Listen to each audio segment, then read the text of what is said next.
1994 തൊണ്ടിമുതൽ case register ചെയ്തത്. തൊണ്ടിമുതലിൽ കൃത്രിമം നടന്നത് 1990. പോലീസ് ഹാജരാക്കിയ അടിവസ്ത്രം പ്രതിയുടേതല്ല എന്ന കാരണത്താൽ അന്ന് ഓസ്ട്രേലിയക്കാരൻ ആൻഡ്രൂ സാൽവദോറിനെ വെറുതെ വിട്ടു.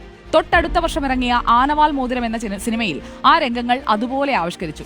ആകസ്മികമാണോ ആനവാൽ മോതിരത്തിലെ രംഗങ്ങൾ എന്ന സംശയം ഇന്നും ബാക്കിയാണ്. നമുക്കതൊന്ന് നോക്കാം.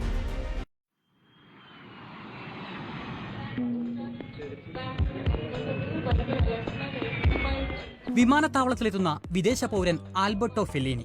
രഹസ്യവിവരം ലഭിച്ച പോലീസ് ഇയാളെ തേടി ഹോട്ടൽ മുറിയിലെത്തുന്നു. കടന്നു കളയാൻ ശ്രമിച്ച ആൽബർട്ടോയെ അതിസാഹസികമായി പിടികൂടി.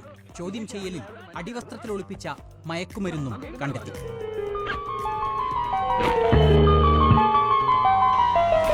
സൂക്ഷിച്ചു വേണം സർ.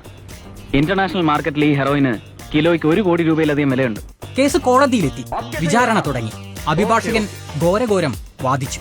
മിസ്റ്റർ ആൽബർട്ടോയിൽ നിന്നും നിങ്ങൾ പിടിച്ചെടുത്തെന്ന് പറയുന്ന ഒരു തരം പൊടി, ഡ്രഗ്സ്, എന്തായിരുന്നു അത്? ഹെറോയിൻ. Yes, heroin.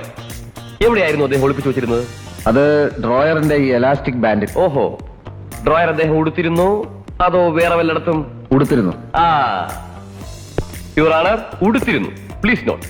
ഒടുവിൽ ആ ട്വിസ്റ്റ്. നീലനിറത്തിലുള്ള വിവാദ അടിവസ്ത്രം അഭിഭാഷകൻ പുറത്തെടുത്തു. ഈ ഡ്രോയർ മിസ്റ്റർ ആൽബർട്ടോവിനെ ഒന്ന് ഉടുപ്പിക്കാമോ? ഇതല്ല, ആ ഡ്രോയർ ഇതല്ല. യെസ്, 15 വയസ്സുകാരന് പോലും പാകമാകാത്ത ഈ ഡ്രോയർ മിസ്റ്റർ ആൽബർട്ടോവിനെ നിങ്ങൾക്ക് ധരിപ്പിക്കാമോ? തൊണ്ടി മുതൽ കൃത്രിമം നടന്ന് കൃത്യം 1 വർഷം കഴിഞ്ഞുള്ള ഈ രംഗം ആകസ്മികമോ എന്നതിൽ ഉത്തരം തരേണ്ടത് തിരക്കഥാകൃത്താണ്. എന്നാൽ തിരക്കഥാകൃത്ത് ടി ദാമോദരൻ ഇന്ന് ജീവിച്ചിരിപ്പില്ല. പോലീസിലും രാഷ്ട്രീയത്തിലും പരിചയക്കാരും അടുത്ത സുഹൃത്തുക്കളും ഉണ്ടായിരുന്നു ടി ദാമോദരന്. അവരിൽ നിന്ന് ലഭിച്ച വിവരങ്ങളാകാം ഇങ്ങനെ ഒരു രംഗം എഴുതാൻ കാരണം.